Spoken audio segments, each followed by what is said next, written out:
Have you ever heard of Timor Leste, or East Timor? It's one of the youngest nations in the world, born in the 21st century. But its story is ancient, a powerful saga of resilience, struggle, and the unyielding spirit of a people determined to be free. Join us as we journey through the incredible history of this small island nation. Long before European ships ever graced its shores, the island of Timor was a thriving hub of indigenous cultures. For over 40,000 years, Austronesian and Melanesian peoples called this land home. They were skilled hunters and farmers, and their small kingdoms, led by chiefs called lirai, were connected to the world. They traded precious sandalwood, beeswax, and honey with merchants from as far as China and India, making Timor a key player in ancient maritime trade routes. Then, in the early 16th century, everything changed. The Portuguese arrived, drawn by the irresistible scent of sandalwood. They established settlements, and with them came Catholic missionaries, planting the seeds of a faith that would one day become a symbol of national identity. In the 1700s, Lifau became their first capital, marking the official start of 4 centuries of Portuguese colonial rule. This legacy is still visible today in Timor-Leste's language, architecture, and its predominantly Catholic faith. But the Portuguese weren't the only ones interested in Timor. The Dutch, expanding their empire from neighboring Indonesia, also laid claim to parts of the island. For decades, these two European powers clashed.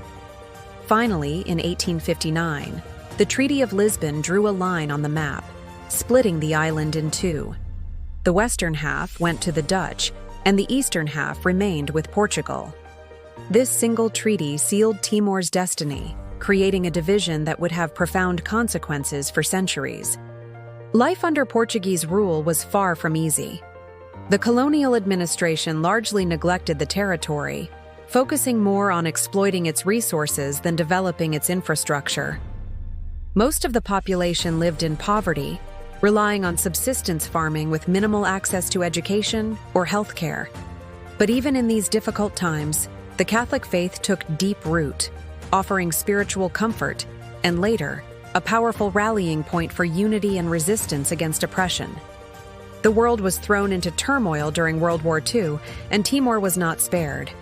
In 1942, Japanese forces invaded, bringing unimaginable suffering. Tens of thousands of Timorese lost their lives to conflict, famine, and disease.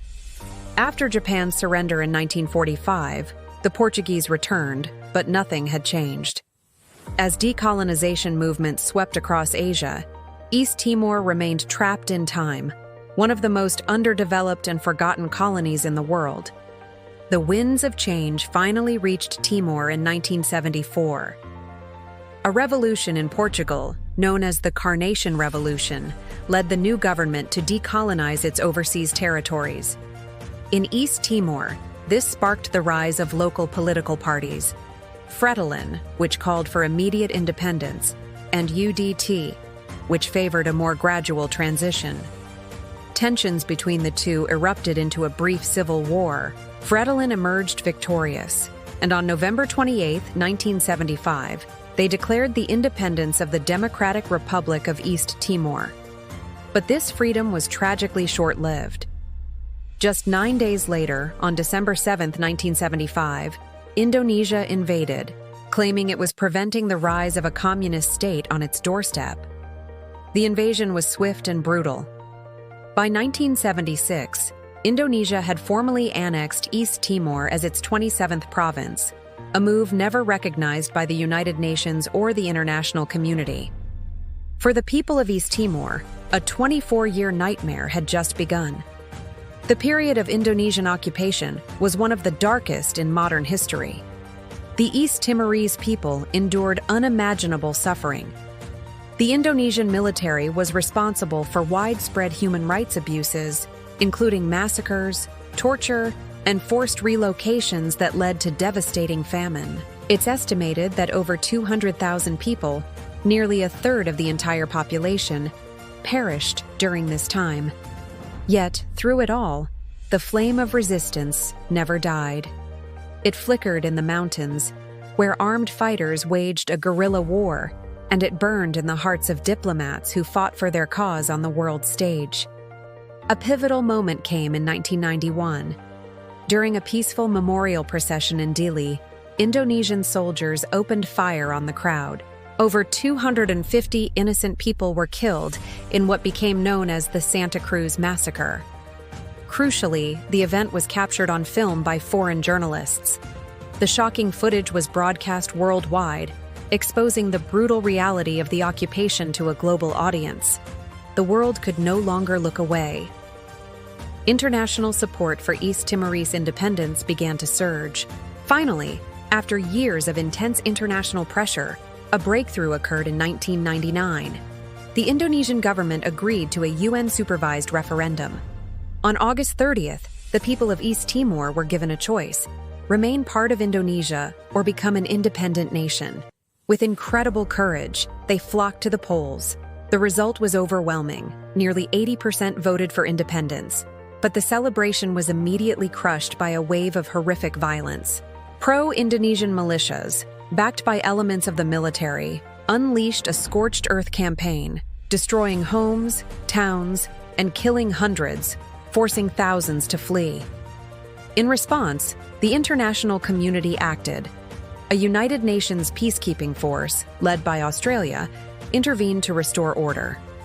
For the next 3 years, a transitional UN administration worked to rebuild the shattered country, laying the groundwork for a new government. And then, on May 20th, 2002, the moment the Timorese people had fought and died for finally arrived. Timor Leste was officially declared an independent nation, the first new sovereign state of the 21st century. Zanana Gusmao, a legendary resistance leader, became its first president. Independence was not the end of the struggle. The new nation faced enormous challenges: crippling poverty, political instability, and the monumental task of building an economy from the ground up. In 2006, internal conflict nearly plunged the country back into chaos, requiring another international intervention. But slowly, with grit and determination, Timor-Leste found its footing. The discovery of offshore oil and gas reserves provided a vital economic lifeline, and the nation began to stabilize and grow. Today, Timor-Leste is a testament to the power of the human spirit.